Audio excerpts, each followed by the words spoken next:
సాధనలో బ్రేక్ వస్తుందని చెప్పేసి బాధపడేవాళ్ళు చాలా ఎక్కువ మంది ఉంటారు.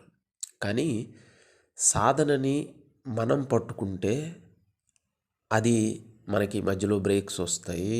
తర్వాత మనం ఏదో పశ్చాత్తాపపడతాం సాధన జరగట్లేదని.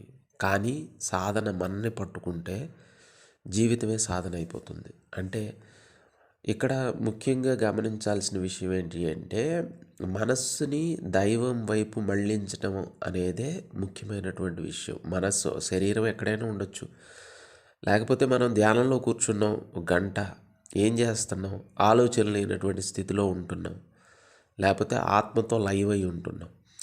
అదే విషయం మీరు రోడ్డు మీద నిల్చున్నా కానీ, లేకపోతే ఏదైనా పని చేస్తున్నా కానీ చేసేటువంటి స్థితి వచ్చినప్పుడు ప్రత్యేకంగా కూర్చొని చేయటం అనే దాంట్లో ఖచ్చితత్వం అనేది ఏది లేదు. కానీ కూర్చొని చేసేటువంటి ప్రత్యేకంగా చేసేటువంటి దాంట్లో నిమగ్నత అనే దాంట్లో ఒక కంప్లీట్గా ఒక సాటిస్ఫాక్షన్ ఉండొచ్చు.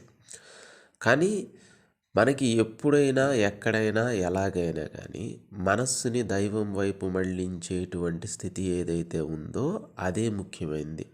మనస్సు అనేది వివిధ రకాలైనటువంటి లౌకికమైనటువంటి విషయాల మీద లేకుండా మనస్సు అనేది మంత్రజపం అవ్వచ్చు, దైవ స్మరణ అవ్వచ్చు, లేదు ఒకదాని మీద కంప్లీట్గా లయం చేసి ఉంచడం అనేది అలవాటు చేయటం అనేది ముఖ్యమైన విషయం. అందుకనే రామకృష్ణ పరమహంస గారు అనేవాళ్ళు, మీరు పని చేసేటప్పుడు ఒక చేత్తో పని చేస్తూ ఇంకో చేత్తో దైవం యొక్క పాదాలను పట్టుకోండి.